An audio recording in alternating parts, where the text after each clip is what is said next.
Chapter 9. What Do You Dream?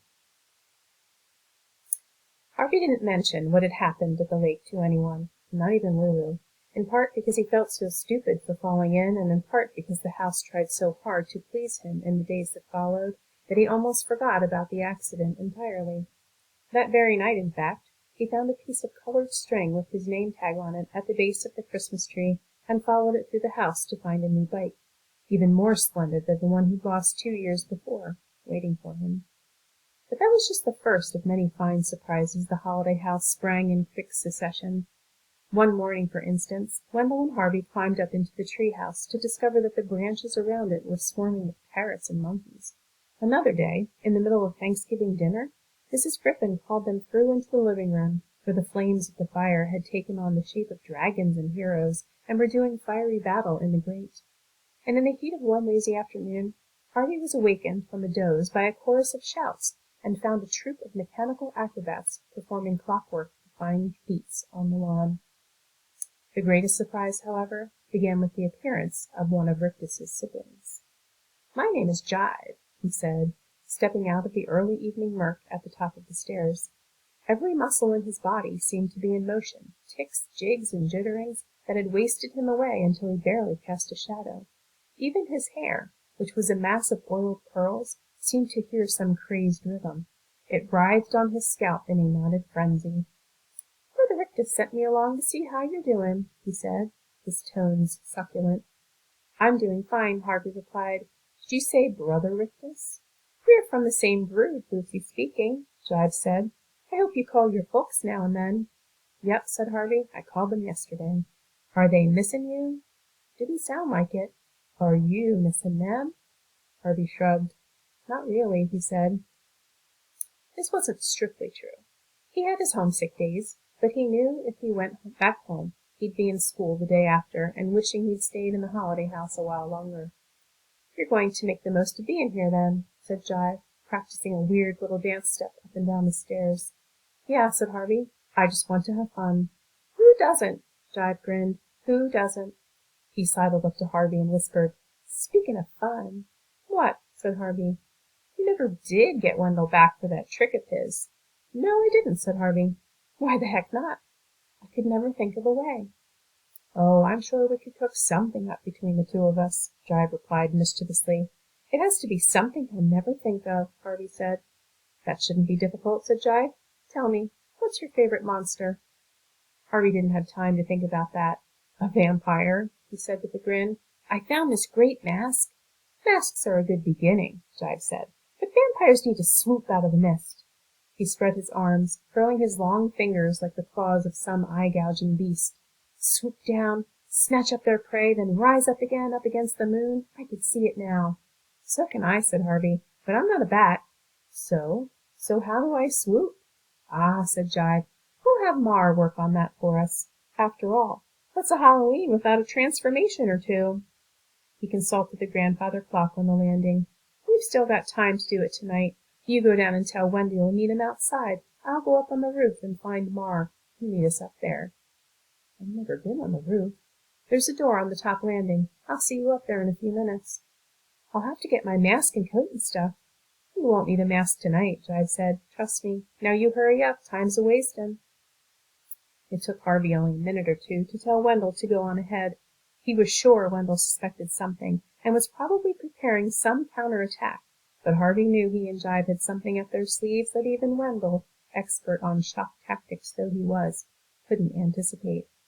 With the first part of the plan laid, he hurried upstairs again, found the door Jive had mentioned, and climbed up onto the roof. Heights had never bothered him. He liked to be up above the world, looking down on it. "Over here!" Jive called to him, and Harvey took off along the narrow walkways and up the steep roofs to where his fellow conspirator stood. "Sure-footed," Jive observed. "No problem." "How about flying?" said a third voice, as its owner stepped from the shadows of a chimney.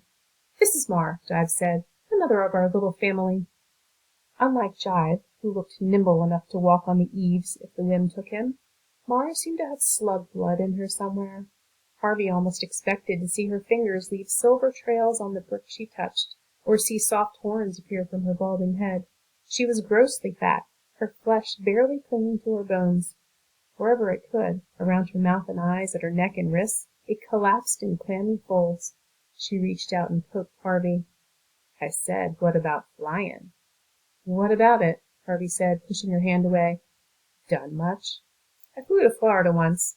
"She doesn't mean in a plane," Jive told him. "Oh, in dreams, maybe?" said Mar. "Oh, yeah, I dream about flying." "That's good," Mar replied, grinning with satisfaction. She had not a single tooth in her mouth. Harvey stared at the empty maw in disgust. "You're wondering where they've gone, aren't you?" she said to Harvey. "Go on, admit it." Harvey shrugged. "Well, yes, I am. Karna took 'em, the thieving brute. I had fine teeth, beautiful teeth." "Who's Karna?" Harvey wanted to know. "Never mind," Jive said, hushing Mar before she could reply. "Get to it or he'll miss the moment." Mar muttered something beneath her breath, then said, "Come to me, boy," extending her arms in Harvey's direction. Her touch was icy. "Feels weird, huh?" said Jive, as Mar's fingers floated over his face, brushing it here and there. "Don't worry, she knows what she's doing." "And what's that?" "Changing you." "Into what?" "You tell her," Jive said. "It won't last long, so enjoy it. Go on, tell her about being a vampire." "That's what I want Wendell to see," Harvey said. "A vampire?" Mar said softly, her fingers pressing harder against his skin. "Yeah, I want to have fangs like a wolf, and a red throat, and white skin, like I'd been dead for 1,000 years." "2,000," said Jive. "10,000," said Harvey, beginning to enjoy the game. "And crazy eyes that can see in the dark, and pointy ears like a bat's ears." "Wait up," Mar said. "I've got to get all this right." Her fingers were working hard upon him now, as though his flesh was clay and she was molding it. His face was tingling, and he wanted to reach up and touch it, but he was afraid of spoiling her handiwork. "And there's got to be fur," Jive observed. "Sleek black fur on his neck." Mar's hands dabbled at his throat, and he felt fur sprouting where she touched him.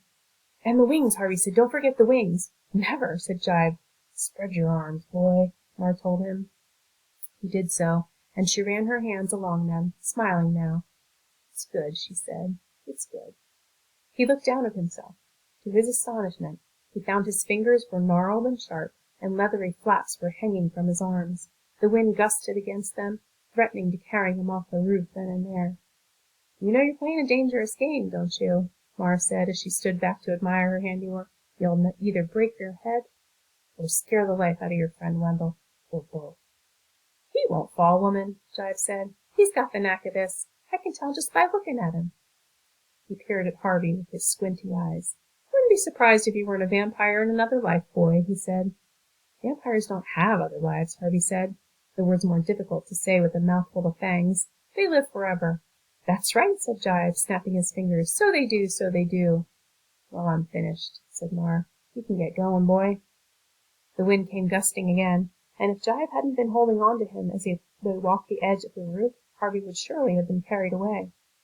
"There's your friend," Jive whispered, pointing down into the shadows.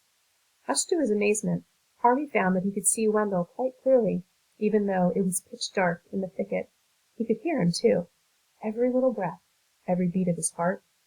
"This is it," Jive hissed, putting his hand on Harvey's back. "What do I do?" Harvey said. "Do I flap or what?" "Jump," Jive said. "The wind'll take care of the rest. Either the wind or gravity."